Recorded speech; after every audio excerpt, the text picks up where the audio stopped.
Hi, I'm Al Hamilton. I'm a member of the Southborough Select Board, and I want to talk today about the special town meeting and in particular about the article related to regional dispatch. And I want to talk about some of the actions and investigations that a team of us have been doing to present the regional dispatch article to special town meeting. So the first question is, what is a REC? REC stands for Regional Emergency Communications Center, and it's merely a group of communities that pool their dispatch operations into a single entity.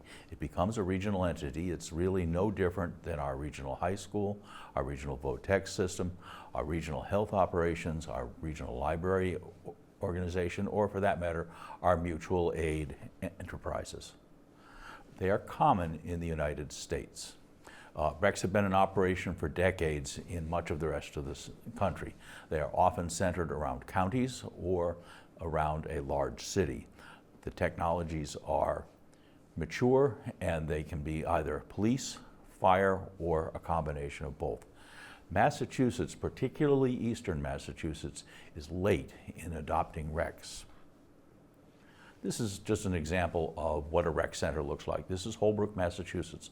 Holbrook serves about 150,000 people in 7 different communities. They have about a dozen stations, and it's a very effective, cost-effective rec that has been in operation for about over 10 years. They are common in the western part of the state. As you can see by this map, most of the western part of the state is covered by regional dispatch centers.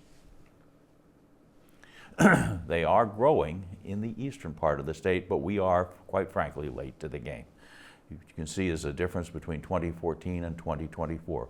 In that 10-year period, 27 communities in the eastern part of the state, the greater Boston area, essentially north of Plymouth and east of Worcester, have joined RECs, and there are more joining as we speak. So, should Southborough join a REC? And this is how we have been evaluating that question. We're informed by the feedback we received from the 23 annual town meeting where numerous questions were asked. We've got a team that has consisted of 2 select board members, Mr. Stivers and myself, the 2 fire chiefs, the fire chief and the police chief, and the town administrator. We have conducted over the last 15 months an extensive series of due diligence operations. We have visited 3 different operating RECs. We have met with the 2 RECs that are currently being stood up in our area, both in Westboro and in Framingham. We are able to confirm today that the Metro West REC, that is the Westboro REC, will no longer be located in a Superfund site. It will be located in a different building. We have met with relevant individuals in a variety of communities in our area and discussed these matters. We've investigated a new concept in a virtual REC and held extensive discussions with that, including with our neighbors. We have participated in a number of discussions with state 911 managers. The police chief surveyed his peers in the police community. We have interviewed 4 different retired fire chiefs, and we've surveyed the greater Boston RECs to understand some performance data. The first thing to say is that when we surveyed the police chiefs, they were quite satisfied with RECs. For those departments that were part of a REC, the overwhelming level of satisfaction was 85%. In a public institution, when you get an 85% satisfaction rate, that's pretty good. If you look at the chart here, it looks a little funny because the yellow area are the non-responses, but of those that responded, 85% were satisfied. Asked, would you join again? And again, we got a similar result. 80% said yes, only 5%, that is one out of 20, said no. So again, highly satisfaction with RECs and REC operations is very solid amongst the police community. So we asked the police chiefs, what is your motivation for joining a REC? 6 out of the 13 said difficulty in hiring dispatchers, and put a pin in that because we're going to come back to it later. Another 6 of 13 mentioned cost savings, and there are opportunities for cost savings. Other factors that were mentioned included single dispatcher risk, equipment upgrades, and quality improvements. The fire chief's input was somewhat different. Again, it was less formal. We were conducting the assessment center to hire a new fire chief, and I had 4 experienced fire chiefs sitting there around a table, so I grilled them. The fire departments have a different perspective because they are already participating in regional operations. In our mutual aid network, our fire department personnel are, as I say, in and out of each other's department firehouses every day. So there's a much stronger sort of experience in operating in regional activities. One of the things that was driven home to us, and this is something that was, when we started out, we thought, well, you can put a rec anywhere. You know, it's all about the communications network, and you know, if you can have a call center in India, you can certainly locate a rec anywhere in the Commonwealth. We were quickly disabused of that idea because one of the big benefits of a rec, that's a secondary benefit, but it is clearly quite important, is that a rec should be well integrated into your mutual aid network. We received a number of sort of anecdotes from the fire chiefs about how when your rec is integrated with your mutual aid network, the dispatcher can immediately have access to the firehouse, to the ambulances, to the status of crews. So we received multiple stories about that. So close integration with your mutual aid network is an important characteristic of a rec from our perspective.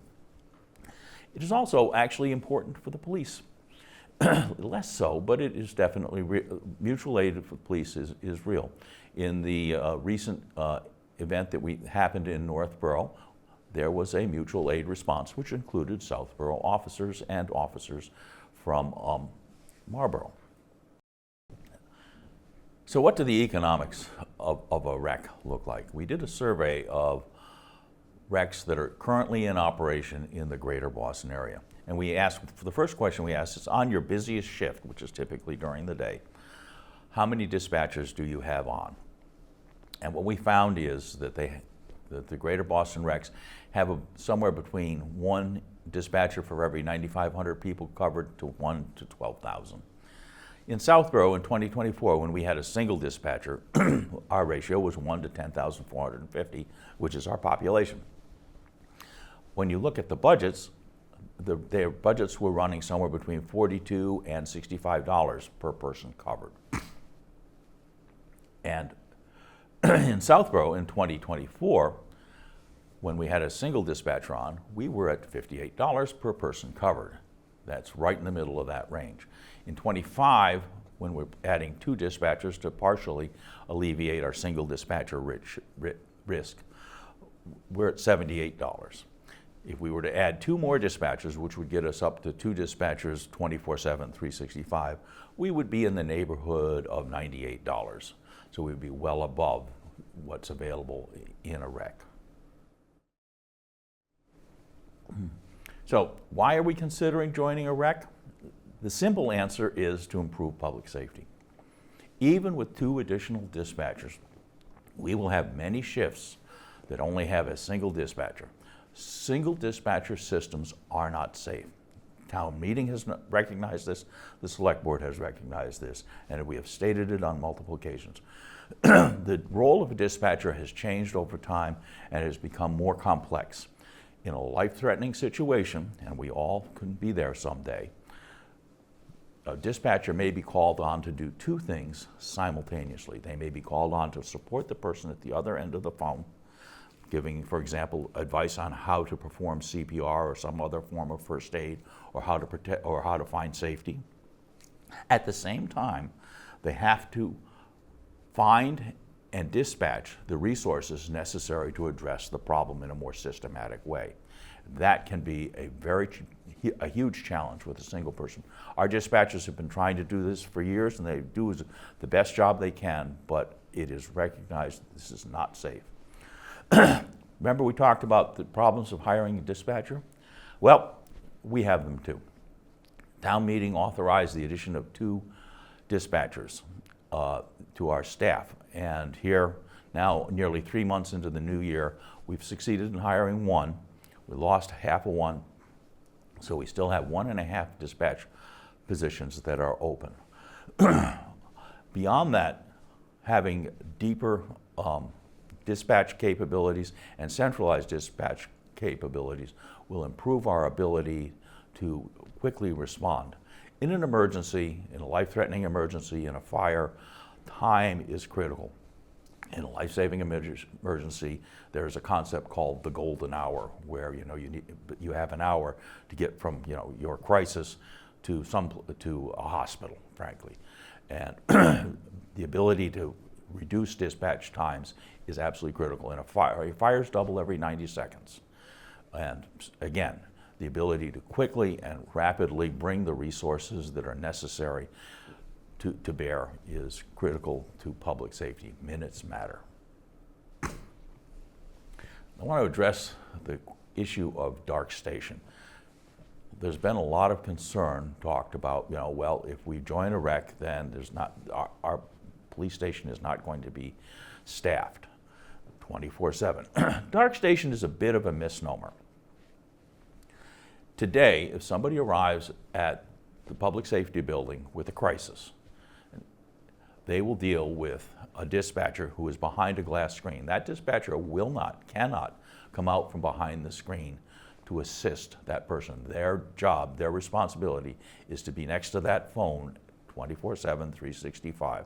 They will arrange to have the proper resources brought to bear on the problem. They may be able to lock doors to provide a measure of security, but they will not come out from behind that screen.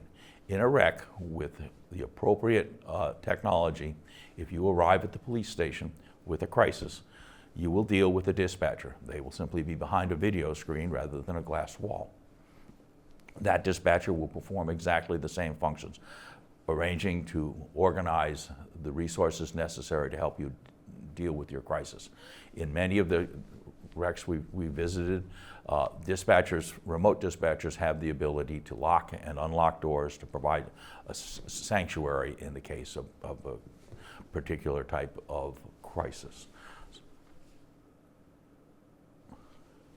When we talked to the chiefs, what they told us is 4 of 15 said that their stations are manned 24/7. 7 of 15 said that their lobbies are linked to the wrecks with the typical video links.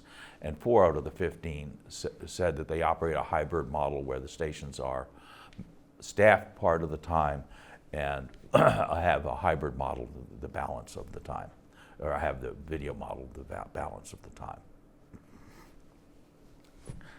We're not going to sugarcoat this. There are challenges. There are startup risks. Any new endeavor, getting it up and off the ground, does present potential risks. We think that the technology that's involved is very mature and well tested. We are not breaking any new ground. That was one of the concerns we had with the virtual rec concept when we looked at it, that and lack of state support. But we think that the risks are manageable. One of the most important things is, of course, you don't turn on a rec until everything works. You don't want to do this, we'll do just piecemeal.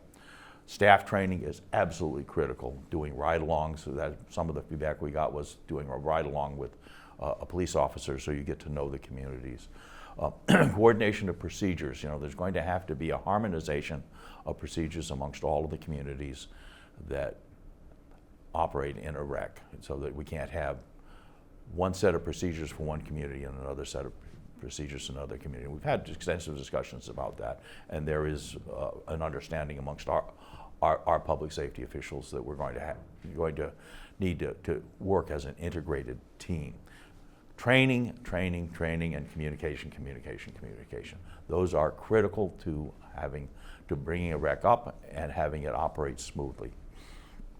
There are some short-term economic benefits, short to medium term, 3 to 5 years.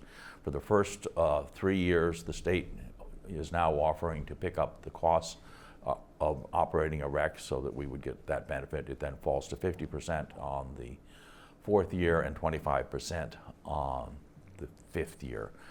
That has a value to us in the neighborhood of $3 million. It may be somewhat offset depending on how we deal with the dark station issues, but there is a potential for that. There is also a substantial opportunity to have our capital costs reduced because the state would be taking over a lot of the capital costs, in particular things like operating the radio network. We do need year 5, this is not fundamentally an economic decision. This is a public safety decision. There are opportunities to save money, but I don't believe we should be planning on it. Even if we spent the same that we spent in 2024, I think it would make sense to do this. There are some risks associated with growth. The economic study we did with the various Greater Boston recs suggests that there are significant economies of scale, and that we believe that a rec will ultimately need to grow to cover at least 100,000 people.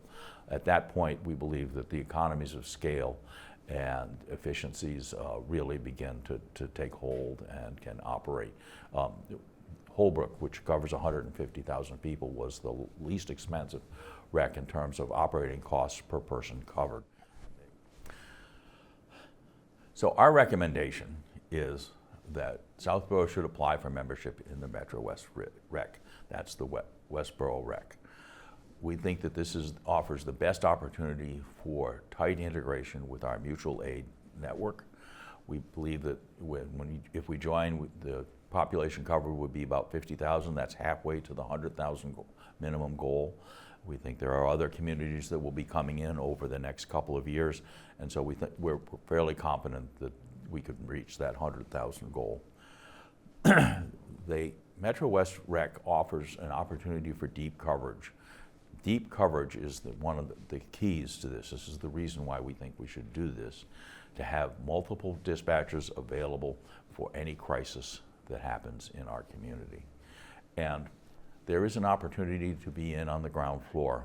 Being in on the ground floor means having influence over the policies and the procedures and the harmonization of procedures that go on. It also means getting preferential treatment for our existing dispatchers so that they can have a smooth path into a new career. We recommend that in the first year of operation, we continue with 24/7 staffing of our public safety building in some form. This is likely to be in fiscal 27. Long term, I'm not sure we're going to save a lot of money doing this, but long term, I do believe that we will have improved safety, public safety. We will have faster ability and to dispatch our equipment and better support for our populations when they are in crisis. This recommendation is being driven not by a desire to save money, much as I'd like to. It's really being driven by public safety. So on September 30th, please come to town meeting. Please join in the discussion and debate, and we can hope to see you then.